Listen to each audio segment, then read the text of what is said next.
So what's up mga Dabarkads, mga kabiyaya, isang mabiyayang araw po sa ating lahat. So ngayon ito may mga matitindi tayong pag-uusapan ngayon mapatungkol sa Tito Vic and Joey, EAT, kay Zombie at kay Jimmy Santos. At syempre ito rin naisama na rin ho dito yung issue kay Francesca Gail Francesca Magalona or Rait, na kung saan may mga hindi lang po ako kaya ng mga comment na at may mga bali-balita na ipapasok si Francesca kapalit ni Zombie. So syempre bago natin susimulan, huwag niyo pong kalimutan na mag-like, share, comment, and subscribe sa ating YouTube channel at pakipindot na lang din po yung bell button para lagi tayo updated sa ating mga video araw-araw. So nung nakaraan po dahil hindi nga po nakita ng mga Dabarkads yung si Zombie, si Togi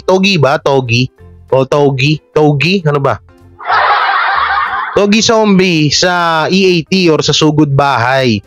Hindi nakita kaya maraming mga hakaka na itong si Zombie ay tinanggal daw. Lalo na yung mga supsup daliri dyan. Sila ho yung mga against sa TVJ, sila po yung nagpakalat na issue na itong si Zombie ay tinanggal nga daw. Tapos meron ako ditong isang comment na hindi ko nagustuhan na di umano ay gusto niyang ipatanggal si Zombie at kapalit daw ni Francesca Gail. Ni Gail Francesca na Papa Francesca Gail. So para sa akin parang hindi ho ata kaaya-aya. Hindi kaaya-aya na alam naman din natin ang Tito Vic and Joey kung may ipapasok naman pong bago yan ay hindi po ugali nila yung magtanggal. Tsaka ito po para isa pa rin sa re-reaction na natin ang pagkakita ni Malucho Wapagar at ni Jimmy Santos. Ano nga bang magiging epekto nito sa Tito Vic and Joey or sa EAT? Syempre yan, shoutout muna dyan sa mga Dabarkads natin na mga patuloy na sumusubaybay sa atin. Di ko man kayo may isa pero kung ano po yung lalabas sa utak ko, yun po yung isa-shoutout ko ngayon. Wala akong kodi-kodigo dito.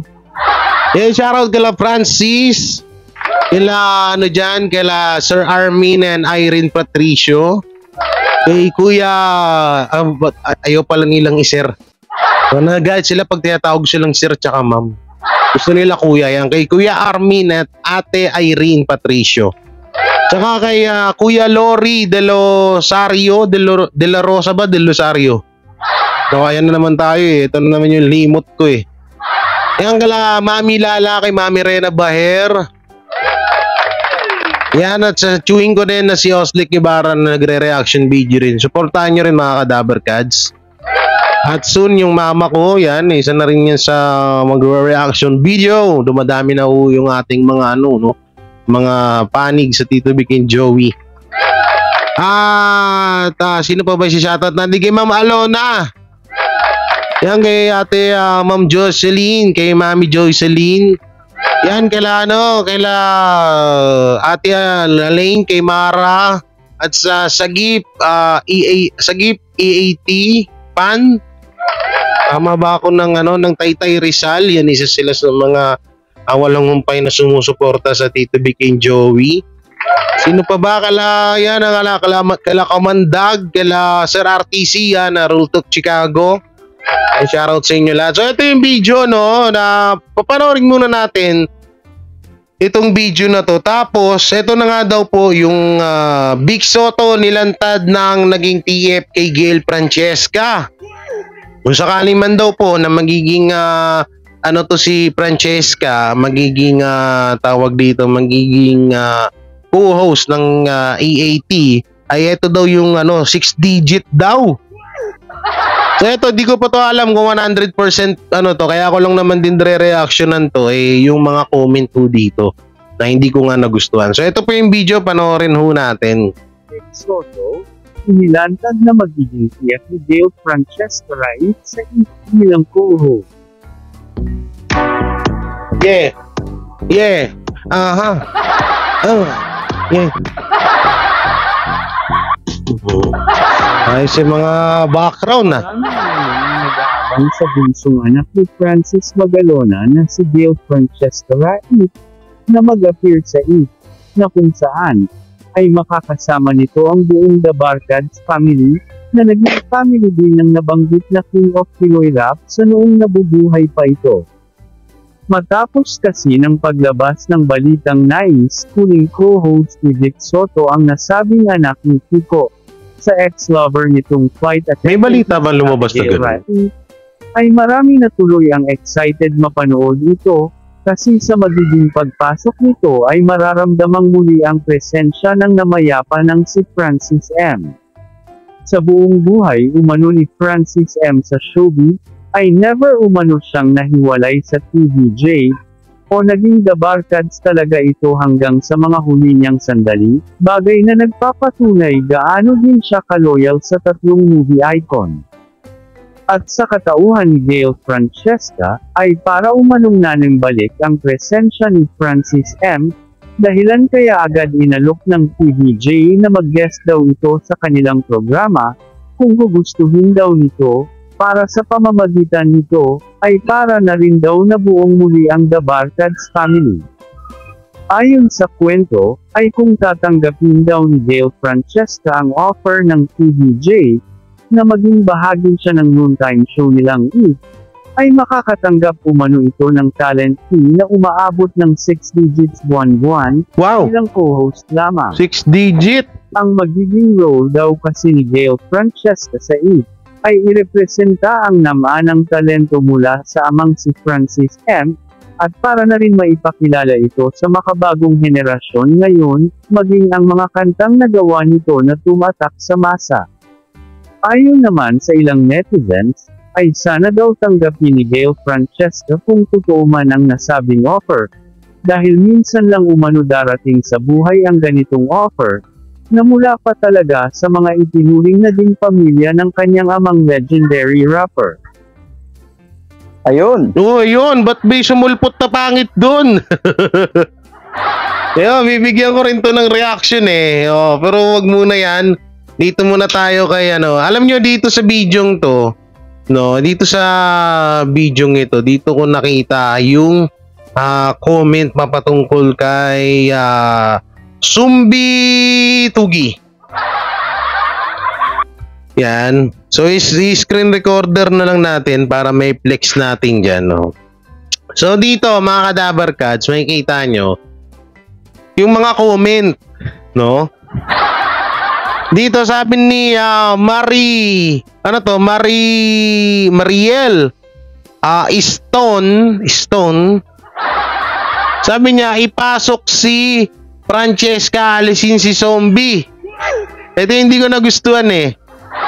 Ngayon, bakit mo aalisin si Zombie? Anong ginawa ni Zombie? Saka ito mga kadabarkads, huwag po kayo magpapaniwala dun sa mga sa mga kumakalat na issue na papalitan, may mga ganun-ganon. Maaari sa generic na sa Itbulaga, nangyayari yun. Pero sa Tito Vic and Joey, sa EAT, hindi malabong mangyari yan. Alam naman ho natin na kung gaano yung mga taong yan. Kung may papasok man sila, hindi yun nila ugali na magtanggal. Hindi katulad dun sa Tape-INC no, na talagang todo tanggal sila dun. No, wag naman ganon. Wag nyo naman gawan ng issue si Zombie. Kawawa naman din yun. Aminado tayo na dayuhan yung tao. Or hindi natin na kababayan. Pero tao pa rin yun na kailangan din tong trabaho na to.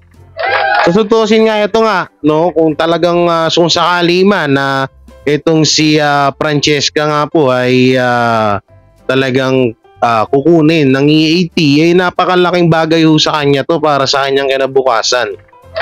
At kung totoo man yung sinasabi na 6 digit, siguro buwan-buwan 100k to 500k. So malaking bagay din po yun, no? So ito pa, may mga pa rito, no? Sabi pa dito ni kawawa naman si Zombie, trabaho na wala pa ay. Hindi, ang dami naniniwala no? Gusto lang pala niyang grand entrance kung saan pasikot-sikot pa. Sino to nagsabi nito? Anong sinasabi nito? Wala, fake account lang. Sabi naman ng mga fans ni Francesca, kapag inggit, pikit. No, popcorn ka na lang, baka atakihin ka pa sa inggit. Sana magtagal naman at hindi masipa agad. O bakit? Anong sinasabi nito ni Karagi? Hindi naman naninipa ang Tito Vic and Joey ano naman, anak ng artista yan, anak ni Francis M. Sa totoo na mag-guest siya sa TVJ. Totoo naman, kung mag-guest niya man talaga siya sa Tito Vic and Joey, yung si Francesca, ay napakaganda po kaysa naman dun siya mag-guest. Sana naman, no? Huwag siya mag-guest dun sa Itbulaga. Or sa generic na Itbulaga kasi alam naman din natin nung nakaraan, si Bustoyo dun ho yung galing. So sana, ewan ko na lang, naku po Bustoyo, kawawa ka. Iba rin yung mga nanonood sa'yo, legit daberkads yan, pero kung sa totosin lang, kapag ginawa mo yan kasi si Bustoyo ata ang manager nito ni Francesca. Ngayon, kung halimbawa man na si Bustoyo makapag-desisyon na mapag-guest, itong si Francesca sa generic na Itbulaga ay sira career nito, promise. Yung totoo yan, sira talaga. Pero kung sa EAT yan, ako po, ang ganda ng kakahantungan, ang ganda ng kinabukasan ng bata. So dito na ho tayo sa video na kung saan ay itong si tawag dito sino ba to? Jimmy Santos ay nagkita sila ni Malucho Wapagar. Alam naman natin si Malucho Wapagar, isa yan sa mga dating bossing ba, tama ba? Isa sa mga bossing ng tape ng Itbulaga. Hindi ko lang tukoy masyado Pero ito nga, nagkita si Jimmy Santos at si Malucho Wapagar sa kaarawan natin ni Bong Revilla. So ano ba magiging epekto nito? Tsaka ito nga, may mga haka-haka na itong si Ma'am Malucho Wapagar ay isa sa mga titistigo sa Tape INC laban sa TVJ. Pero hindi naman nagkatotoo yun at kagaran naman natang nilinaw ni Ma'am Malucho Wapagar na hindi niya kayang kalabanin ng Tito Vic and Joey. Ito yung video, panoorin natin. Hey guys, mabuhay maligaya, pabalik sa aking YouTube channel. Isa nga sa nagpasaya sa akin sa birthday party ni Senator Bong Revilla Jr. ay ang presence ni Jimmy Santos. Of course, si Jimmy Santos ay malapit na malapit din sa amin at malapit syempre sa pamilya ni Senator Bong Revilla, kaya nga nandyan siya, talagang inimbita siya. Napakarami kasi nilang pinagsamahan, ang haba ng kanilang journey at yun nga, marami silang pelikulang pinagsamahan. Of course, kami rin naman, si Jimmy naman kasi, since nasa Itbulaga siya noon, madalas talaga namin nakakasama mula rito sa Pilipinas. Daming nagpa-picture kay Jimmy, Christmas party, masarap. And of course, ayan si Ma'am Malucho Wapagar. Former boss nga ng Itbulaga, na hindi ko lang sure kung nasa Itbulaga pa uli ngayon, pero definitely wala siya sa EAT. And of course, si Jimmy Santos, first time daw nila, ngayon lang sila nagkita ulit after a long time.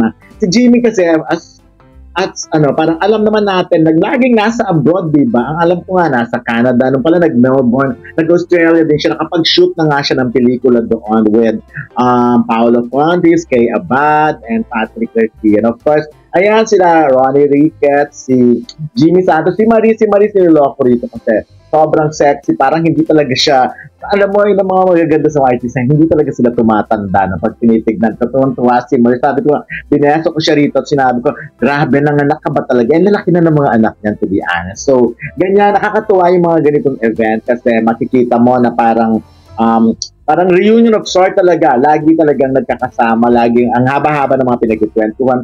Yung lalong yung mga ngayon na nakikita, ang haba ng mga pinag-uusapan. Of course, nakita rin si Aga and yun nga si Jimmy at si Aga Mulak. Ayan, di ba, bongga? So, I'm sure, ayan, ang dami na naman pinag-usapan, kung anik-anik. Ang sarap ng mga ganitong senaryo, ng ganitong mga event. Talagang maaaliw ka dahil ang dami niyang babalikan, ang dami, for sure, puro mga throwback din ang napag-uusapan. Alam niyo, tuwang-tuwa ako sa party ni Senator Bong Revilla kasi nakita ko talaga yung mga dati ko pang gustong makita, yung mga hindi ko na halos madalas na nakikita. But of course, ayan, at iba pa rin talaga sila na pag nakakasama. Marami akong kwento tungkol mga sidelights na yon. So, for now, dito muna kay Jimmy Santos. I'm sure marami nag-aabang, marami nagtatanong kung saan ba talaga siya mapapanood. Mapapanood ba siya sa Itbulaga?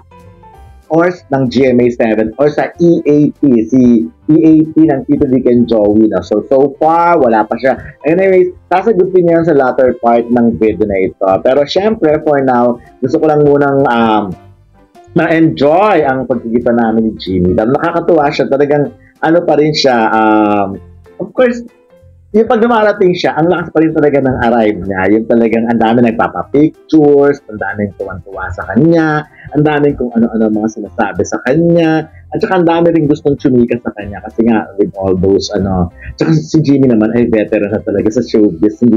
Hindi natin na ipagkakaila yun. So, at alam naman natin, di ba? Kasi ang dami-dami rin naging issue kay Jimmy na kesyo, nagkakaroon.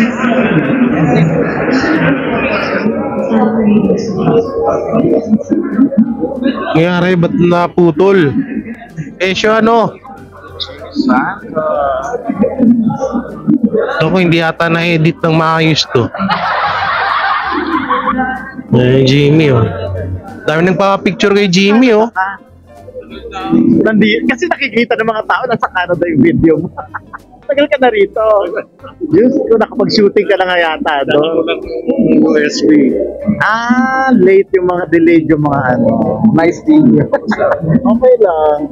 Dami nakakamiss sa'yo. Ay, nag-vlog ka naman.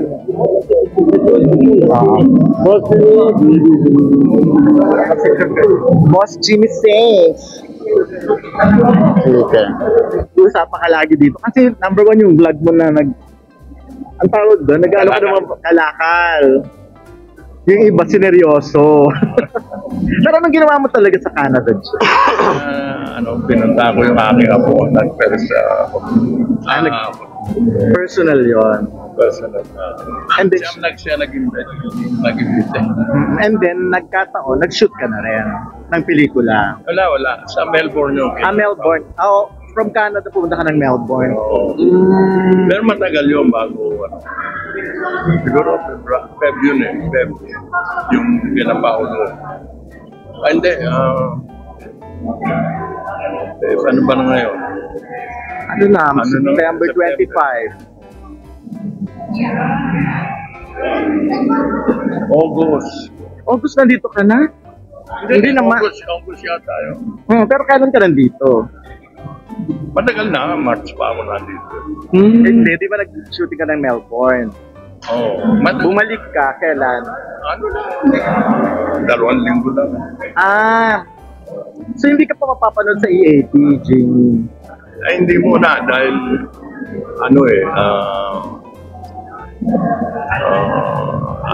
Marami kang ginagawa. Nag-isip pa sila ng Segment for you. Pero namimiss ka ng mga fans? Namimiss ka? Miss ko rin sila. Siyempre, naman yung ating... Correct. So narinig nyo yun, di ba mga Kadaver Cats? Hindi mo na siya daw mapapanood sa EAT kasi nag-iisip pa ng mga segment. Naku, maganda to ah. May kakaabang-abangan tayo mga Kadaver Cats. Excuse me. Kapag-dighay tuloy ako. No, may kakabangan tayo dito, no? Kasi hindi pa nga daw ito nga nilinaw na nga ni Jimmy Santos na hindi pa nga daw siya mapapanood sa EAT. So dahil nga siguro may mga kailangan pa ayusin at may mga segment pa na ayusin. May mga segment na kailangan pang mas lalong pag-isipan para patok sa masa. Ito na, yung mga yung mga maraming nag-iisip na bakit wala pa rin si Jimmy Santos or bakit si Jimmy Santos ay hindi pa rin napapanood sa sa EAT, no. So tuloy natin video muna. Forward natin dito banda. Yan. Hindi naman. August yata yun. Pero kailan ka nandito? Matagal na, March pa ako nandito. Hindi, di ba nag-shooting ka ng Melbourne? Bumalik ka, kailan? 2 linggo lang. So hindi ka pa mapapanood sa EAP, Jimmy? Ay, hindi muna dahil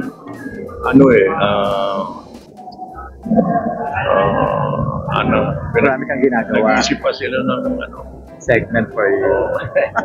Pero namimiss ka ng mga fans. Namimiss ka. Miss ko rin sila. Siyempre, ano ba naman yung ating Correct. galaw natin marami na tayo namin. Well, Jimmy, first public appearance mo to with yung kay Senator Bong. Hindi mo kailangan ma-miss tong party ni Bong. Hindi, siya mismo, personal na nag-isita sa akin. Pero naman yan, pag naglambing walang hindi. And thank you nakakamiss kahapon. Ayun, no? So, ngayon lang din natin nalaman na itong si Jimmy Santos at Bong Revilla pala ay matalik na magkaibigan. Yung sabi niya hindi naman natin matanggihan pag naglalambing sa atin. At ito pa nga, si Bong Revilla patalaga daw ang nag-imbita sa kanya. So kaya talaga siya na hindi talaga siya pwedeng makahindi, diba? Nakakahiya nga naman. So yun, at least alam na natin, no? Ito, dito lang pala sa video to, nalaman natin na ayun nga na kaya pala hindi pa lumalabas si Jimmy Santos sa EAT kasi nga may mga pinaplano pang segment or may mga pinaghahandaan. So napakaganda siguro nito. Abangan natin to sa EAT, mga Kadabarkads. Abangan talaga ng mga Dabarkads to. Ngayon na ano natin dito sa bidyong to. Abangan ng mga taon to na bakit nga ba hindi pa pwedeng or hindi pa napapanood si Jimmy Santos sa EAT. Yung nga pala ay may mga segment pa na pinaghahandaan. At yung mapatungkol naman po dun kay Zombie at Francesca, wala pong katotohanan yung mga Kadabarkads ha. Huwag ko kayong magpapaniwala na na etong si Zombie ay itatanggalin pagkapalit ni Francesca. Huwag po kayong magpapaniwala ho doon ha. So, kaya ako ni-reactionan yun para hindi nyo po paniwalaan. So yung mga Dabarkads, hanggang dito na lang yung video natin. Anong masasabi nyo at anong magiging komento nyo sa video ito, i-comment nyo lang po dyan sa baba. Siyempre, don't forget to like, share, comment, and subscribe sa ating YouTube channel at papindot na lang din po yung bell button para lagi tayo updated sa ating mga video araw-araw. At muli, ito si Jay Guevara TV, isang TVJ defender at reactor ng mga viral issue na nagaganap dito sa Pilipinas, especially ito TVJN Tape INC issue. So ingat po kayo palagi and God bless and keep safe and God bless and peace. Bye-bye. Sila ang TVJ Defenders. Pagtatanggol ang katotohanan sa mga bashers. Tunay ang kanilang dala, katotohanan talaga. Ano mang sabihin nyo ay di yan sa kanila uubra. Mga salita nyo na di katotohanan. Sila ang patunay na merong katotohanan. Wala silang kinatatakutan, basta nasa tama kanilang paglalaban. Ang TVJ ay kanilang susuportahan. Sila ang defenders na laging nasa likuran. Jay Guevara, Jake Magnus, Chris Ulo, Tita Messi, sila ang nandyan.